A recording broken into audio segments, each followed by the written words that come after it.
Hi everyone, and thank you for joining us today. My name is Tina and I'm the Capability Building Coordinator for Connecting Up and TechSoup New Zealand.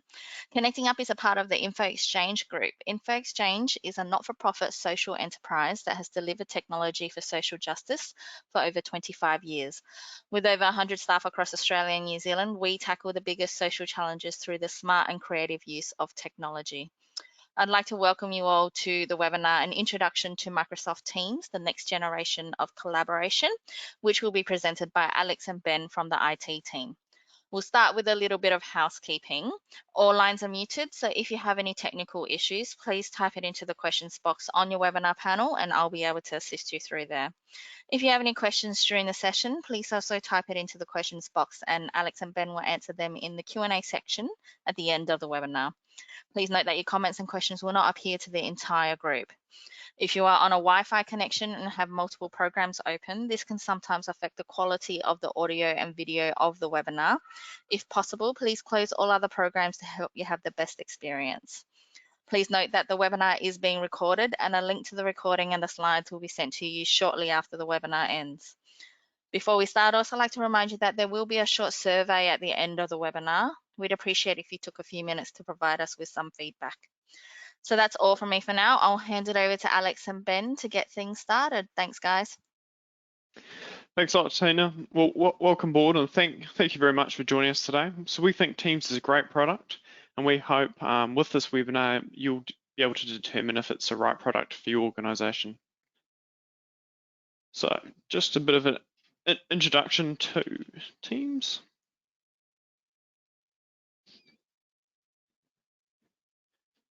So the purpose of today is for you to get an understanding of what Teams is, what you can use Teams for in your organization, the key functions and key features of Teams.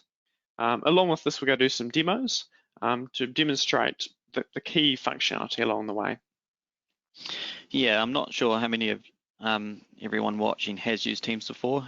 If you have used Teams before, well, hopefully I can demonstrate some new features that you haven't seen. And if you've never seen Teams before, yeah, hopefully we can give you a nice taste. And just to reiterate, we've got a question and answers at the end, so please ask us lots of questions and we'll do our best to give you an answer.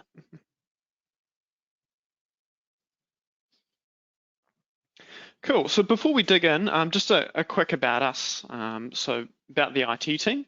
So we were formed in 2011, and we've been running Office 365, and that's where Teams sits in the Office 365 suite since its inception. So for us, we do managed services, so IT support, but that can mean a wide range of IT services comprised within that. So we work with a large not-for-profit base, a variety of them, and we've got locations throughout New Zealand, so Auckland, Christchurch and Dunedin, but we do sort of help nationwide across New Zealand.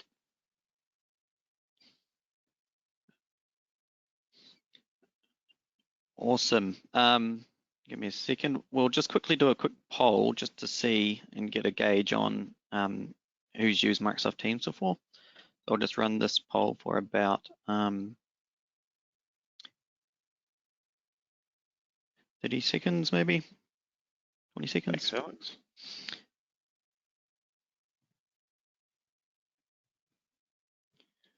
Perfect. So for us, we know it's a pretty light introduction. So some of you may have used Teams before, and others it might be a completely fresh start. So it helps us gauge, and we can sort of answer questions at the end according to your level of understanding. But hopefully by the end of it. Sorry. Yeah, well, we've got a good number of you guys have voted on that, so thanks for that. Yeah, it looks like most people have not really used it that much. So I'll just close that off. Thank you very much. Yep. So let's move on to what is Microsoft Teams. Thanks for voting, everyone. Excellent. Thanks, Alex. So just to continue on, so what is Microsoft Teams? In its core functionality, it's a piece of software like Word, Excel, or Outlook that you've likely used on your computer and may be familiar with already. So it's part of the Office 365 suite, as I touched on. That means, yeah, it links into all the services. It's a messaging tool. It's a video conferencing tool. It's free for not-for-profits, and it's built into 365. So you may already have it and may not know you have it. Cool, but as you may be aware, there's a few existing out there, few existing alternatives out there. So email, Slack, SMS, Messenger, WhatsApp. Obviously, you can do face-to-face meetings, pretty straightforward. Skype for Business and Zoom, as you can see on the screen. But in reality, they're not perfect communication technologies, and it's a variety of systems, so it can be hard to sort of find an even place to communicate with your team or organization. So for likes of email, it dates back to the 1970s. The technology's evolved over the time, but it's an effective way to communicate with your team quickly. And as most of you probably find, you get dozens of emails each day. If we go on to Slack, so Slack is Messenger, so a chat-based application similar to Teams, with free and paid versions. Sort of phone call and texting. So if we flow into there, it's pretty quick form communication, but it's very hard to communicate or to trace what was said over time. So if you're trying to find what was agreed upon. Face-to-face meetings, while they're great, it's very hard, and it's getting harder, as I'm sure you would all agree, with diverse office locations and busy schedules. Skype for Business, so it's an interesting one. You might have heard about Skype for Business. So it's a great application, but it's what Teams is replacing. So it's had its few problems, but Teams will be slowly replacing, as you might have seen. Lastly, Zoom. So this is focused around video calling with free and paid versions, but video calling is really the core of this product. Thanks for that. Cool. So why Microsoft Teams? So there's a few that you can see on the screen. So to communicate faster, so it's a really fast, fluid communication between your teams. So you can communicate with your colleagues and team a lot quicker. All the tools from the last alternatives are sort of all bundled into one system. It's a secure storage for your communication and files. So housing in the Office 365 platform, it's all nice and secure. For places with multiple locations, it improves the communication and collaboration you can have within here. So it embraces flexibility. So if you've got a user working from home, they can access all your services on the go. It allows you to video call and conference. It's a growing system, so it's constantly developing and can sort of be tailored to your needs in some degrees. And it will allow you to pull in existing processes and systems and workflows within Teams. Overall, Teams should improve the communication across your organization. Awesome. So, thought it'd be a good idea to do a quick recap or a quick trip back in time to how we at the IT team were working 5 years ago, just to compare then and now and how Teams has made a difference to us as an organization. So 5 years ago, we primarily used email and phone calls and text messages to communicate with one another. It's particularly difficult as a lot of our staff would be visiting customers or they'd be on site. And we couldn't rely on emailing or texting them to get hold of them. We couldn't see if they'd seen the message. It was just very slow. And in our line of work, while not every message is urgent, it's still important to get a response in a timely manner and email isn't really best suited for that. We'd also try to do video conferencing between our offices. To be honest, even though we had good internet in both locations, we couldn't get a very good picture quality coming through, and it would often freeze. And we spent, tons of resources trying to get better cameras and better software, and yeah, it just never really worked properly. We quite often would resort to grabbing a desk phone or a cell phone, putting it on speakerphone on the table and just trying to get through the meeting.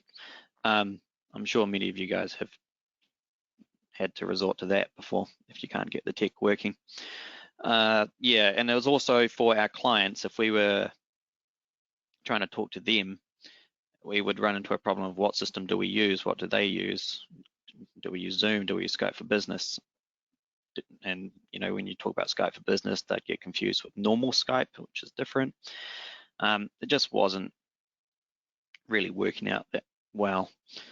We used emails for everything, obviously. So in the morning, you'd come in and you'd look through your emails, and you'd have half of them would just be operational from the team, announcements, sickness, that sort of thing. So then moving forward a little bit, in about 2017, when Teams came out, we decided to give it a try and start using it. Initially, we just used the chat functionality of it, which is only a small part of the program, but it made a massive difference to the way we worked. We could quickly message through Teams and just get things done a lot faster. Over the next few years, Teams has come to replace about 90% of our written communications internally. So internally, it's probably replaced all emails, or most of them. We still do on occasion, but not normally.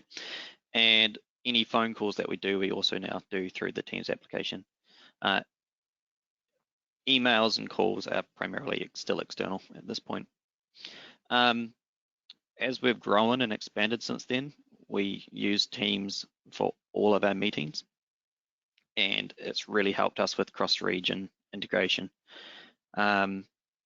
It's also allowed us to start doing remote working, which I know people have different views on, but at least it's an option for us now.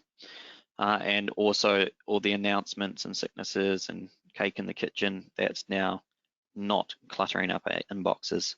It's in a different place and you can look at it later, but it doesn't slow you down from doing customer related work, which is a positive for us. But not only has it helped us solve those problems, it's also helped us work in other ways and improve the features that we've got available to us. So now what we do is we set up a team every time we run a new project, which can help keep all the communications in one place related to that project. It helps us cut back on the amount of meetings that we have to have. These days, we just make decisions on the fly and type to each other. We don't need to get everyone into a room to decide something that can, everyone can throw their 2 cents in by typing. We've started pulling together a lot of our forms and workflows that we've got, like credit card request forms or any approval forms, now linked to the appropriate team, and you can just do it all from one place. We've started recording all our internal meetings, and we've started using Teams and SharePoint, which is what Teams backs onto for all our file storage. So yeah, there's a whole bunch of important functions and extra features that we've got that just kind of came organically as we started using it. It wasn't instant, it wasn't overnight, but we slowly increased the amount that we were using it. I've got a few screenshots here that I've taken out of our live environment just to give you an idea of what a in-use environment looks like. So this is the chat screen, and you can see that I've got many different chats here. I've got some one-on-one chats, I've got some group chats, and I've got some named chats. You just see the kind of thing we're talking about. We've got a regional chat set up here to help us keep in touch with our regions and people talking about things that we're doing. Not only do we have chat though, we've got a whole bunch of teams set up for various things. So I'm part of the engineers team, so I've got, I'm part of we've got an engineers channel set up here with a bunch of different areas for different conversations. And then we've got a bunch of projects going on. So we've got Teams Adoption Project. This webinar was entirely designed within Microsoft Teams, and most of the discussion was had within that team. We're redesigning our SharePoint at the same time, so we've got another one here. Just generally, we've got health, safety, and wellness. which is a team that I'd recommend for most companies. And as you can see, we're sharing recipes. And we've got a few other teams for other functions. You can also have teams set up for customers or projects or business functions, many different ways. There's no wrong way of doing it. It's just what suits you and your company the best. Awesome. So Thanks, I'm going to Hal. start trying to do some demonstrations. Do you want to intro this, Ben? No, yeah. Oh, I'll go. So the most basic feature of Teams is just chat. Now, chat's nothing new. Chat's been around for many years, so most of what I'll be showing is pretty self-explanatory, but we find it's a lot quicker than email. So I'm going to demonstrate one-to-one chat, show how to start a group conversation, show how to set presence, show if you're there or not, how to quickly share files, how to set message importance, and we'll attempt to do a video call demo, but doing that may or may not work. We'll give it a shot. So bear with me while I switch out. So this is Microsoft Teams. As Ben said earlier, it's an application that runs on your computer. I've signed in using a demo account, so that's why it's looking rather empty. But if you've never used it before, this is what it will look like. So I'll start a new chat with Ben. I can send him a message. And as you can see, sent to him instantly. You get a little icon showing that you've sent it. You're not limited to just a one-on-one chat though. I can start up or add another person.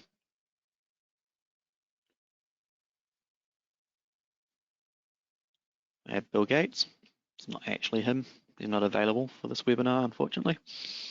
And as you can see now, I've got a chat set up with 2 people. Also name that chat something here. And then that keeps that named for future reference. I'll jump back into my chat with Ben. You'll see up here or here that Ben is online and available and that I'm online and available. I can change that to something else because I'm busy. And then I can set a message to let everyone know that I'm in a meeting.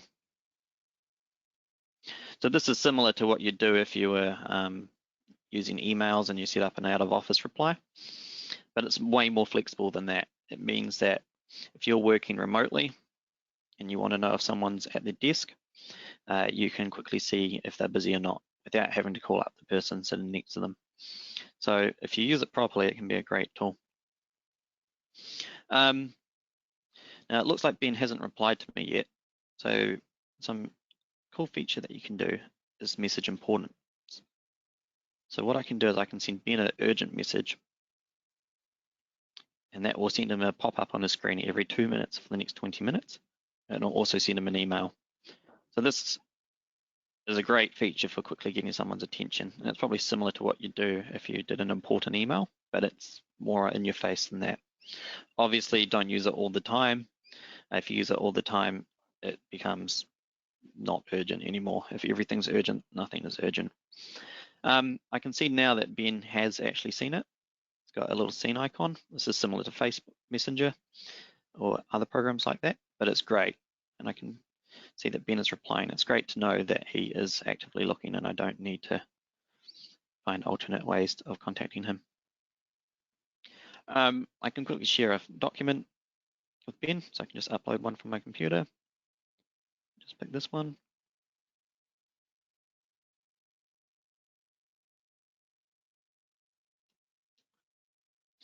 And I can flick him a document.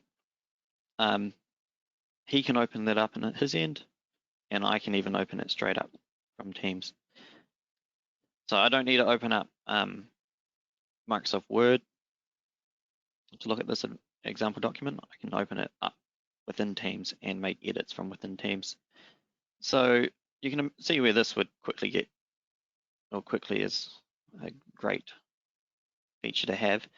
In the past, if you needed to get a document to someone, you would email it to them, and then they'd have to open it, save it to their computer, make some edits, save it again, reattach it to the email, send it back. This is straight over to Ben. And it's actually that document stored in my OneDrive. So I'm not actually sharing, I'm just sharing it with Ben. I'm not actually giving him a copy. So any changes he makes to that document automatically get saved my end as well. So you don't end up with multiple copies of different things floating around. Anyway, another thing that we find ourselves doing quite often is like if you send a document to someone and you want to discuss it, sometimes typing is not the best. Like we're not all great typers.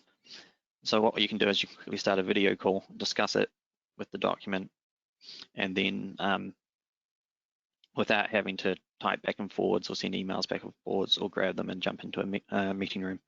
So I'll do that now. Hopefully you guys can still hear me while this is ringing. And then there we go. We've got Ben and Nicole. Awesome. Hey Ben, Alex. you want to just mute your microphone in Teams, please? So otherwise you get an echo. So you got normal phone call features that you've got going here. If you're in a low bandwidth area, and rather than having to try to get the message through for Ben to turn his video off, I can just turn his video off. So that can be good if the call's not quite right. I can open up the pre-existing chat that we had so we can refer back to it. And I can share my screen, which I won't do because it breaks the webinar. And there's a few other features that you can do as well. Ben, do you want to just blur your background? Certainly. A new feature that Teams has added in is the ability to blur your background. So if you are working in a location where you don't want sensitive information leaked from behind you, then you can just blur your background like that. So yeah, video calling is super easy, super instant, and we use it all the time. Sometimes even in the same office. We're just lazy, I guess. See you, Ben. Yeah, anyway, we'll just jump back to the presentation.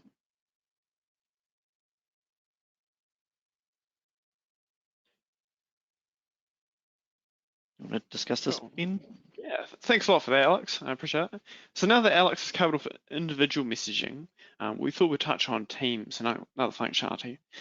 Just to set the scene, have you ever been stuck in a reply or email chain? It's pretty annoying when you've got nothing to add.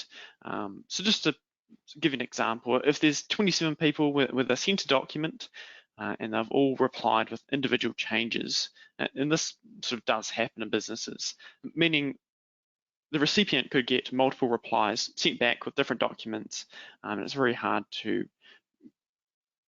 add it up at the other end and make sense of it, and it's not an effective way to communicate or share files. So Microsoft Teams Team allows your discussion to be limited to a group where you can have communication relevant to that group without filling up your inbox unnecessarily. So members can join or leave the group where applicable to the team. For example, if a team member in sales starts to work in marketing, they could be added to the marketing group and be able to access the files and conversations relevant to them through that. For us, it means if we want to see the procurement team is doing, for example, if I wanted to be added to our procurement team, I could be kept up to date. I might not have any input to that conversation, but if the team needs my attention, they've got a way to notify me and mention me, similar to sort of Facebook, and as Alex will touch on. So as you can imagine, it makes it quite effective. So you can keep up to date with communication, but you don't not necessarily spammed and overrun with information you don't need to know. So yeah, I'll try to demonstrate how to make a new team and how to add users to teams and create new channels and show how to share files and tag people and use additional apps. So up until now, we've just been using the chat feature on the left here. but the next one down is Teams. And if you remember the screenshot earlier, this is where all our teams are. At the moment, I've just got one social club team set up. I'll show you how easy it is to make a new one. So you click join or create a team, build a team from scratch. And yes, you can limit who can create teams and who cannot create teams. We get an option here of 3 different types of teams: a private team, a public team, or an organization-wide team. A private team is probably what you'll use most of the time. The person who makes the team is the owner, and then they can choose who's allowed to join or not. A public team is a team that anyone in the organization can see and can join if they wish to, but they don't have to. And an organization-wide team is a team that people automatically join. So you might use that for notifications or general alerts or something along those lines. But we'll just create a private team, party test, something like that. Let's make a party channel team. Takes a few seconds to create it, and it's done. Now, a few more things to do. We need to add some people to the team. So we'll add Ben.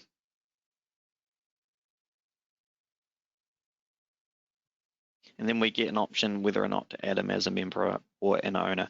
If I added him as an owner, that would mean he can add and remove people from the team.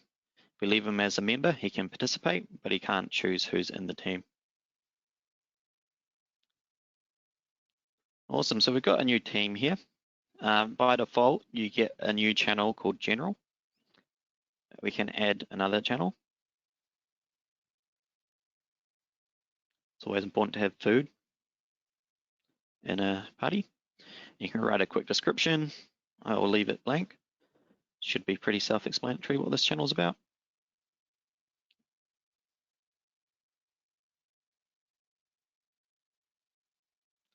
And there we go, we've got another channel set up. I'll just jump into a channel that I created earlier called Birthday Party March 2020. And we can quickly it gives me a second.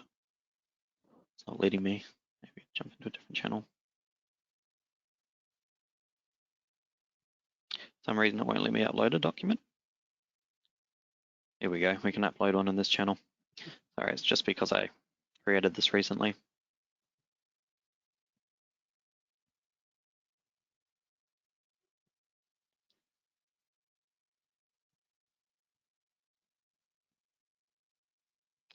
There you go.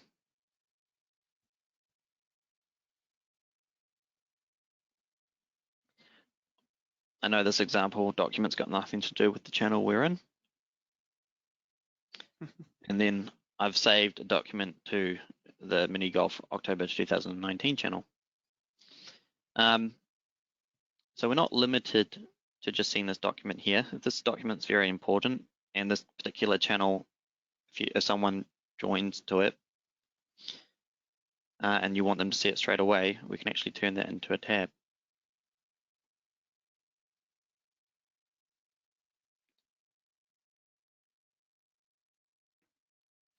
And as you can see here, you can edit the document straight from within the team. Ben, can I just get you to jump into the Mini Golf October 2019 document and we can see if we can co-edit it within the Teams app? Absolutely. Just jump in now. Thanks.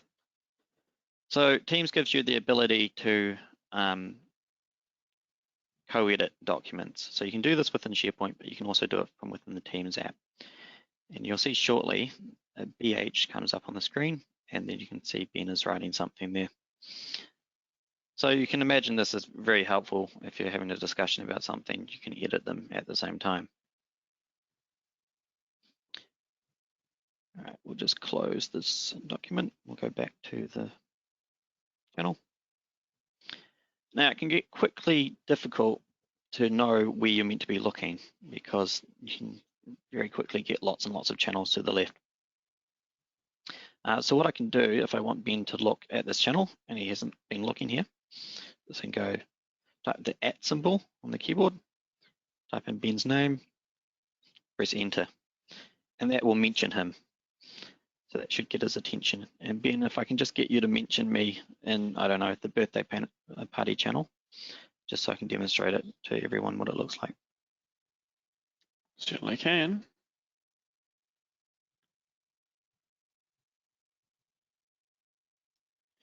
Just message you now, Alex. Thank you. Yeah, so it shows up here. You get a little alert up here and an alert here. So quickly click on activity and jump to the channel where Ben is trying to get my attention. You're not limited to just sharing documents and writing and everything. You can actually do a whole lot more within a channel. So you'll notice down the bottom left here, there's a button that says apps. If I click that, I get to see all the apps that can be integrated with Teams. So for instance, you may have heard of Trello, or maybe you use Poly or Freehand, Asana for project management. If you do any development work, you might use GitHub, or if you do charts, you might use Lucidchart. So all these applications can be integrated in various ways to Teams channels. So you can use them while using Teams at the same time. To demonstrate this, I will make a new app just using Microsoft Planner, which is a built-in application. So it's not an external application, but it works much the same way. So to do that, I'll click up here to add a tab. And then I'm going to make a new Microsoft Planner. I know that's not the topic of this webinar, but Microsoft Planner is also a great tool to use to help plan out projects.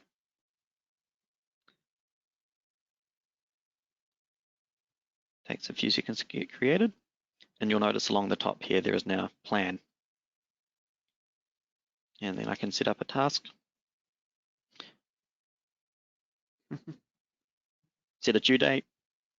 It'll be done by this Friday, Ben, and assign it to the person who's got to do the task. And then they get an email notification and they get that added to their to-do list, as well as everyone can see in the channel that I've made a plan. So yeah, that's just a few things that you can do with channels. Let's talk about Teams meetings. So on top of all that, you can also have Teams meetings within a channel. Meetings obviously are an essential part of every organization, and they can be really annoying to have sometimes. For instance, if we were to pick on one of the channels I made earlier, planning a party, let's say it's going to be held at the company's head office, and we want to invite the regional officers to come along, but they want to have some involvement in planning out the party because they're going to be coming, but they obviously can't come to a meeting because in the regions they're not at the headquarters. By making and scheduling a new meeting within the channel, everyone can join online with webcams and hopefully be able to participate.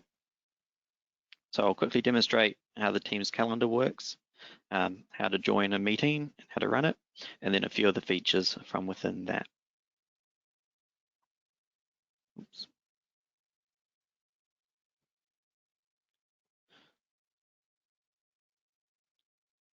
So hopefully everyone can see Teams again. Sorry about all the switching. Click on the calendar tab, so that's the next one below Teams. You can make a new appointment. So I can choose which channel to meet in.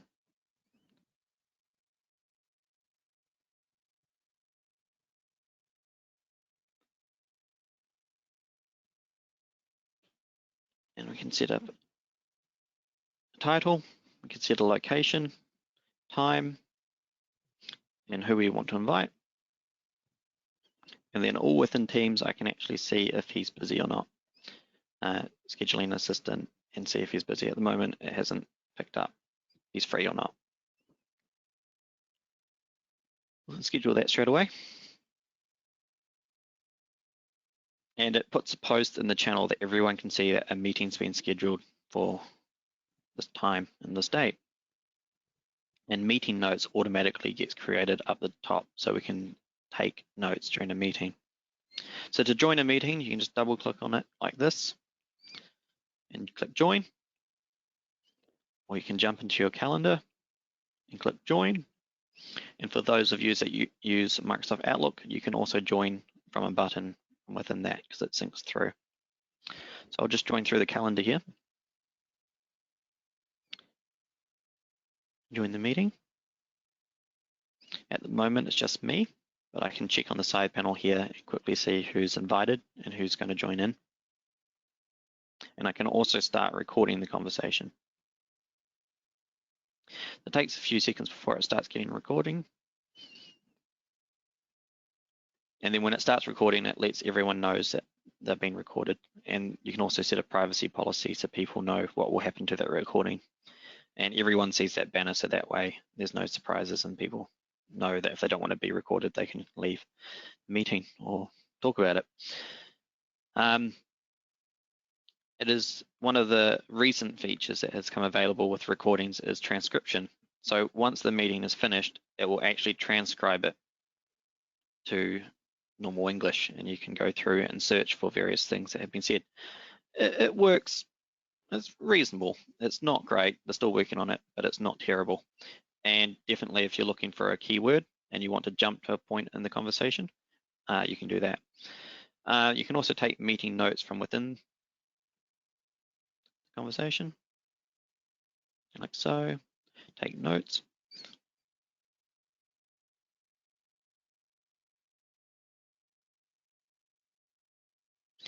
And these are available after the meeting's over, along with the recording. So this is great because if you can't make a meeting, you can still be able to see the recording and you can still see the notes afterwards. So people don't miss out if they cannot make it.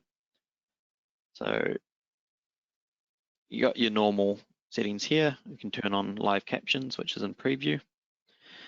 Testing, is this working? Should be down the bottom, hopefully. Do you want to say something, Ben? Testing, can you hear me? Might be taking a few moments, but we are struggling with the technologies trying to do multiple things at once. Let's not do that. That's coming, it's still in preview, so don't expect it to work yet fully. And you can share your screen in meetings as well. So a lot of our meetings end up with one person sharing the screen so people can see the document that's being worked on, and then everyone else can chip in and give their suggestions. Anyway, we'll close off that meeting. I think we've covered all the features we want to.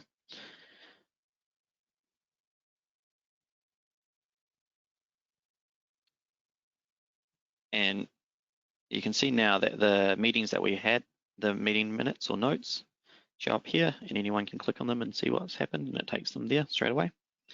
You can also see that it's processing the recording. So it takes about 5 minutes to process the recording, and that goes to Microsoft Stream. Now, Microsoft Stream's the Microsoft product, and it's where all the files are stored.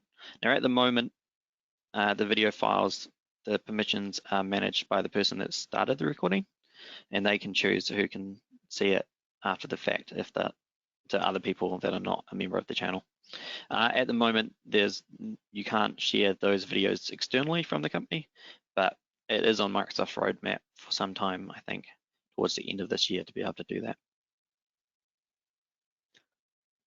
Awesome. Thanks, Alex. So yeah, up until now, we've been using the desktop version. So it's a program that's installed on your computer like Word or Excel.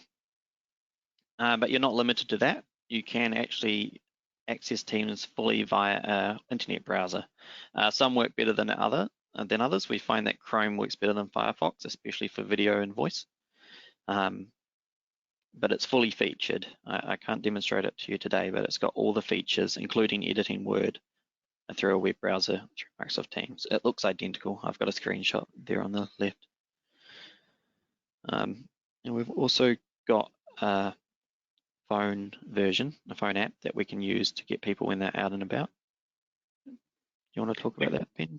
Yeah, absolutely. Thanks, Alex. So as Alex mentioned with the web version, the same with the mobile version. The experiences, um, it mirrors each other. So you get the same experience across all of them. You can access all the functionality, and it's very quick.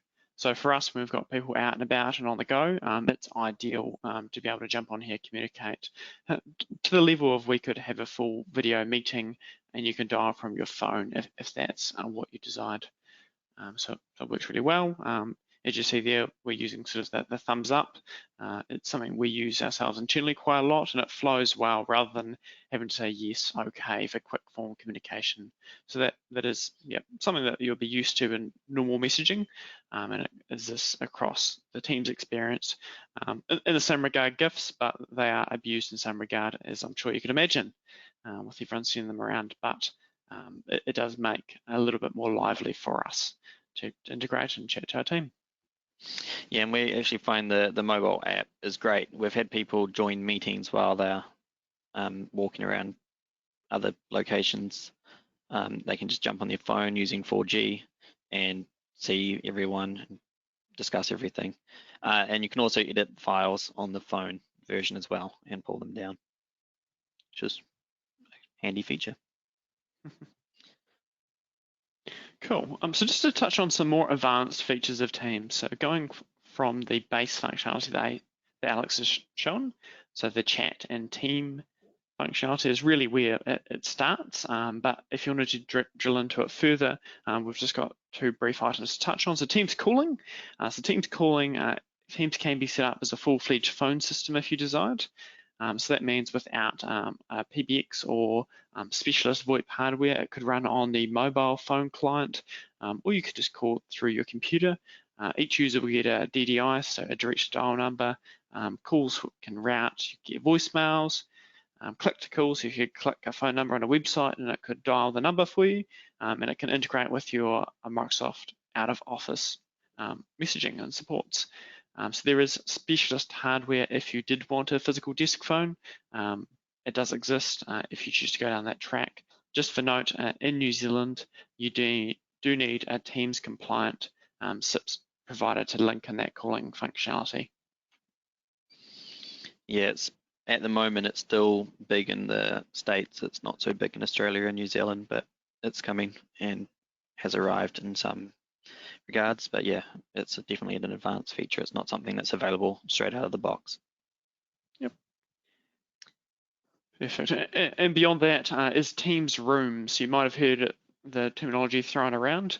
What that means is Teams running on dedicated hardware. So for us, we have it running in our boardroom, and we've got a wee touchscreen in there. Anyone can come in. They don't necessarily need a laptop, but they can bring it in with them and press one button and it launches into a Teams meeting. So that could have been scheduled from the Teams calendar or Outlook, as Alex has demonstrated. It just means it's really easy for people to join. In the same regard, we often bring in our own laptops and we can share content to the room. It's just a quick way to start the meeting and invite people. So yeah, an advanced feature, you can still do calling and meetings without it. It just means it's sort of dedicated to a room for larger environments if you decide it.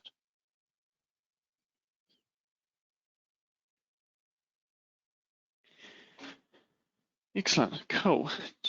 So a few of those aren't coming up quite yet, but that's right. So where to from here? So it's really evaluating, do you have any pain points? Do you have any problems communicating where you are? Or do you find yourself swamped with messages? It could be a good reason to sort of get started on Teams. So how you start, I'll just share with in the chat as well, an ebook that we're circulating around. So this has got some guiding on how to get started with things. Sorry, Alex. Keep going. I'll just send it to the entire audience. Okay, thank you very much. Cool. So Teams can have a pretty big impact on your organization, and it can be hard for some to get started, but it really just comes down to your needs. It's very customizable, and as you might have seen, the channels can expand and grow depending how you desire it. So it could start with chat, but you could plan to start small and develop into larger projects as you get more familiar with the application.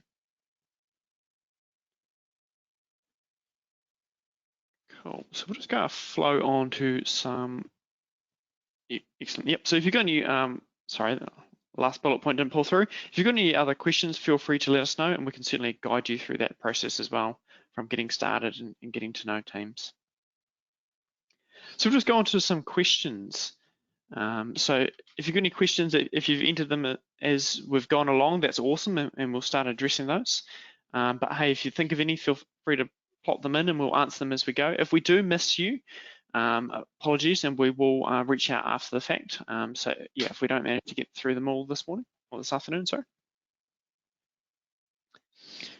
Yep, no, that sounds good. All right. So we've got a few questions coming through, so I'll do my best to answer as many as I can in the time we've got left. So I've got a question asking whereabouts is data stored in Australia, etc., which I understand in some industries can be very important. It depends is really the answer. If you've had Office 365 for a time, potentially your data may be stored in Japan or Singapore. But if you're new to Office 365 and you've set it up and you've set it as Australia, it should come through and be stored in Australia.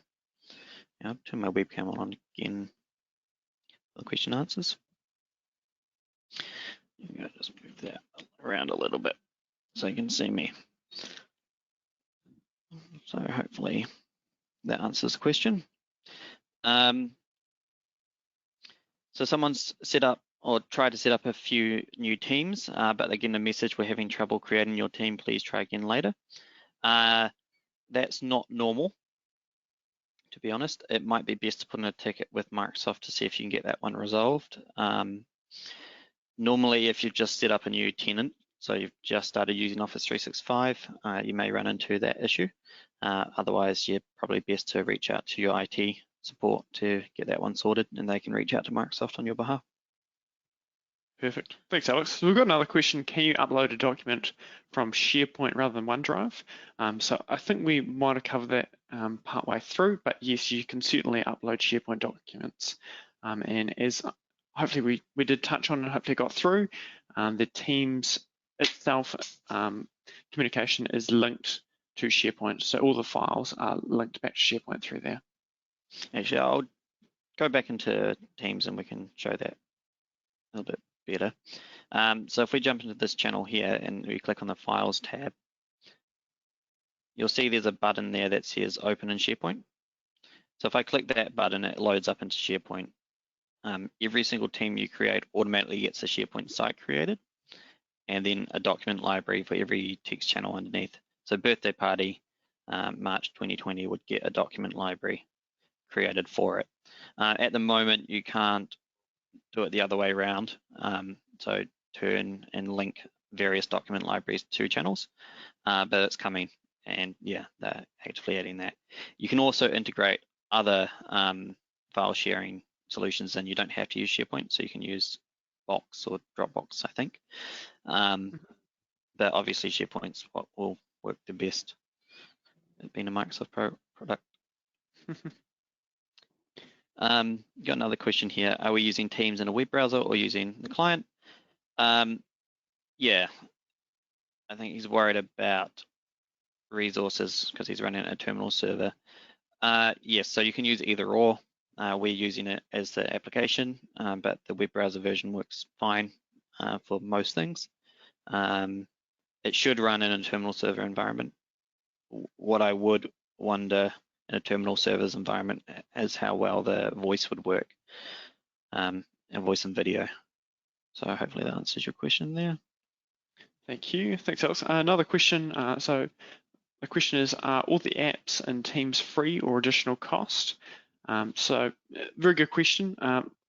Sort of two-pronged. The integrations in the apps and Teams, how it links in, are free, but some of those are sort of subscribed and services unrelated to Microsoft, but they link in. So there might be a third party like Salesforce, and there is charges associated to them. But for the Teams and all the Microsoft side of things, they do integrate and they don't charge you for that service. Yep, and we got another one talking about, can you upload a document from SharePoint rather than OneDrive? So if you're using the chat function, the documents are in OneDrive. And if you're using the Microsoft Teams function, then the documents are in SharePoint. So chat is one-to-one communication, so it makes sense that the documents that you're working on would be stored in your personal OneDrive. And in a team, it makes sense that it'd be stored on SharePoint. So that's the way that Microsoft's got that working as well. Can I add people to channels rather than just mentioning them to get their attention? Yes, you can add people to channels. I can demonstrate that quickly. So if you are a channel admin, or if you've got permissions, you can manage your team and add a member, and then they automatically get added to the channels. You can also set up private channels, which are slightly more secure. So if I add a new channel, I can go change the privacy to private, and then I can lock that down even further. So only a few people within the team can actually see that channel. Hopefully that's answered that.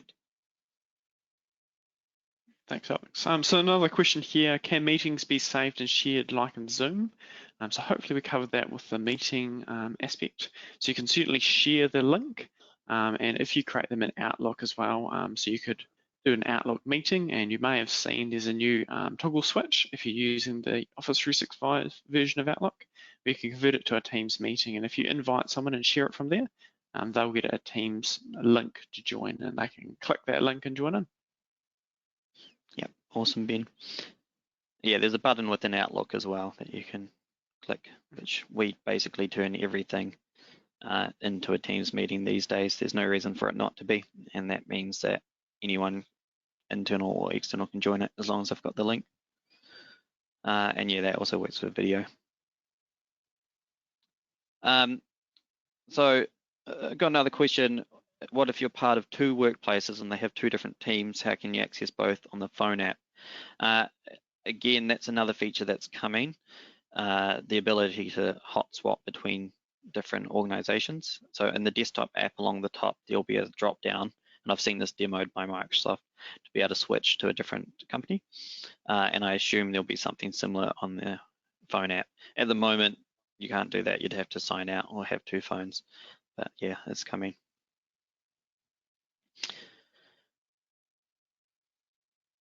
Sorry, if you got another one, go for it. Just my questions. Yeah. It was actually one I was wondering if you could, Alex, answer for me, Alex. That is slightly more technical than myself. So the question is, can you tell us something more about the secure document storage? Yeah, so the secure document storage is SharePoint. So SharePoint's a relatively secure system. It's Microsoft uses it internally, so you hope it's pretty trusted, and there's a lot of governments around the world that use it. And there's a lot more security features you can actually add on with Office 365, like data loss prevention features to automatically know when sensitive data has been sent out, and including like setting security classifications on documents within SharePoint, so people can't download it or they can't attach it to emails and that kind of thing. So the amount of security that you can add to SharePoint, which is what Teams is based on, is quite vast. It's more than what you can do on a Windows file server. I've got a question here about how much data would video calling use.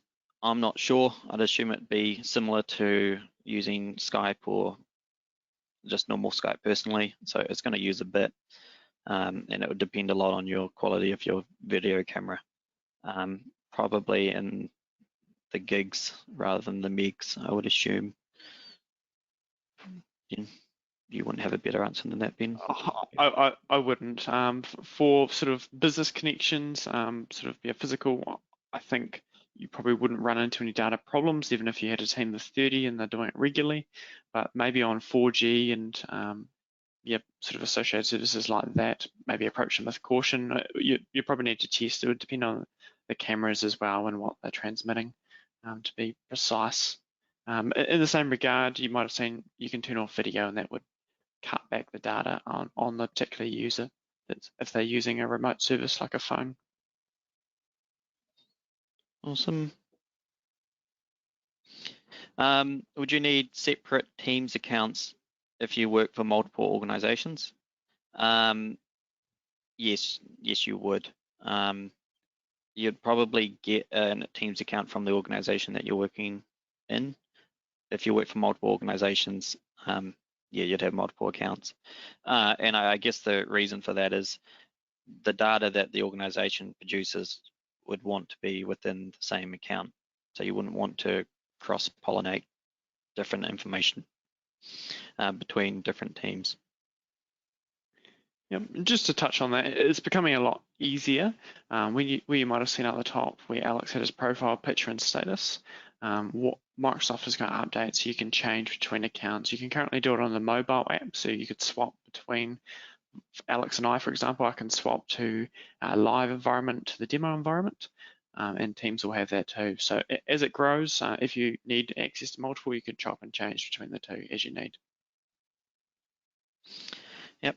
And just to reiterate, because I think that questioner was also wanting to know if you could invite people from outside the organization and how best to onboard them into Teams. It depends on how long the involvement's going to be. If it's just going to be a single meeting, then just sending them a meeting invite and they can join through that is probably enough. If you're talking about two different teams or organizations talking to each other, that can also be done, but it's not enabled by default. So you have to set the organizations up to trust one another. And the third option, so yeah, there's a few ways of doing this, is to invite them as a guest into your organization, and then they will be able to access just the team that you give them access to. So there's a few different ways of going around it, depending on how much access you want to give them, etc., and how much they need. Thanks, Alex. So last couple of questions. I got a lot here. How did you blur the background, Ben? There's a option to blur the background from within the pop-up button. I didn't have it enabled on mine, so that's why you couldn't see it. But yeah, it's just in the extra options, so the triple dots within the call, and it's just a button that says blur the background. Adding to that a little bit, there's a feature going to be released soon where you can actually set custom backgrounds. So you could add Empire State Building or something behind you if you wished, or a Hawaiian beach. Yeah, and just to touch on that, there is sort of mixed experiences depending on what device you are using. It's still a fairly new feature into Teams, so I would expect it to work for everybody in the long run, but you may find some devices it might not give you the option straight away. So. Yep. Got another question here. Have staff been annoyed at chat pop-ups coming through, especially when busy working on your computer? No, not really. I haven't heard anyone complaining. What you can do is if you set yourself to do not disturb, it will stop the pop-ups and people will see that you're busy. I think also in the settings, you may be able to turn off the pop-ups as well. So yeah, you got a little bit of flexibility there. Definitely do not disturb is the best way to go about it. Perfect. Thanks, Alex. So we've got another question. When meetings are recorded and they're sent to stream, do they appear within the pinned apps if you pin stream? My understanding, and feel free to jump in here, Alex, is they will only be sent to the person that's initiated the recording. They won't pin to stream automatically unless you choose to share them. No, they do. The recordings of the meetings do show up for everyone. Yeah, sorry. Do they pin themselves to the top of the team? I don't think so. You'd have to manually pin them. Perfect. Yeah. So yeah, only people that were invited to the meeting though would be able to see that. So not everyone. Yeah. Excellent.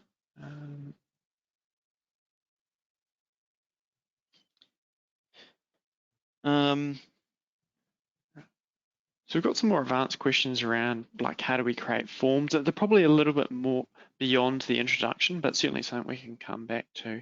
I think we might leave it there unless you've got any others that you want to quickly answer, Alex. Yeah, there's one or two more that I can answer, which is preferred teams created by individuals within the organization or teams created by an administrator. The way we did it is we let anyone create teams and then it organically grew from there. but if you've got a very large organization, that maybe that's not the best way to do it. Yeah, there's a few different approaches. You can either plan it all out and then create a beautiful structure that no one uses because it doesn't meet how they actually want to use it.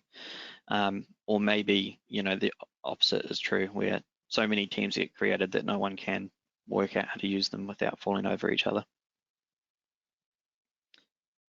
Perfect. Thanks, Alex. There's a note here or a question around data retention timeframe for teams. So my understanding is there isn't sort of a limit what's searchable and traceable. Is that your understanding? Yeah, no, there's no limit. And if you're using retention policies within Office 365, you can actually apply that to Teams data as well. And you can also use eDiscovery and those programs to, if you're an administrator, to be able to go through and run cases and find things that were said. So yeah, the corporation organization can still find data if they need to find it as well. Oh yeah, live captioning.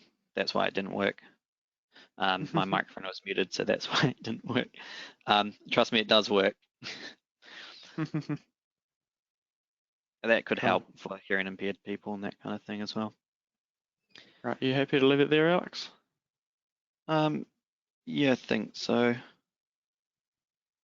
Yeah, there will be a link provided of the recording afterwards as well.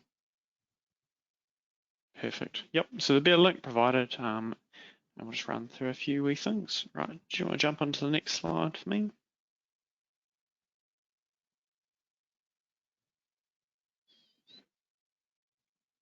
Cool. So on behalf of Alex and I'd like to thank you for joining us today.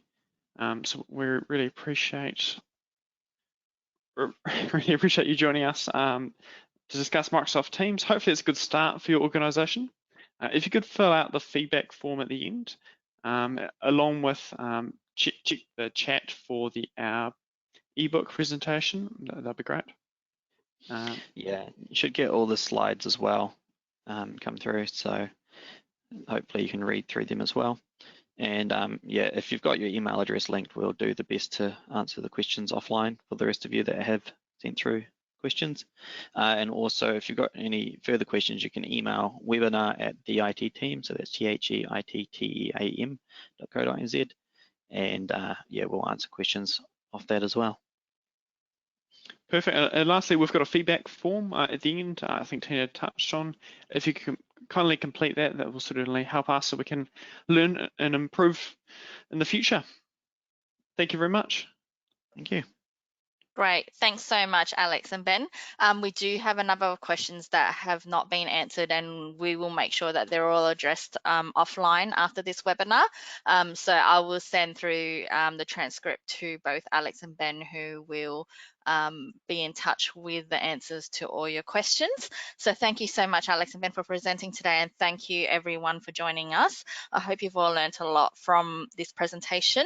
If you do have any questions that come to mind later on or any feedback about this webinar, please feel free to contact Alex or Ben on the email address they provided earlier. I can send that out with the recording as well, or you can send that through to events@connectingup.org and I can forward that on to them. Don't forget that the recording will be available on the website very shortly and a link will be sent to you, so keep an eye out on your inbox. Again, thank you for being with us. Enjoy the rest of your day and we look forward to seeing you all next time. Thanks, Alex. Thanks, Ben. Thanks, everyone. Problem. Thank you.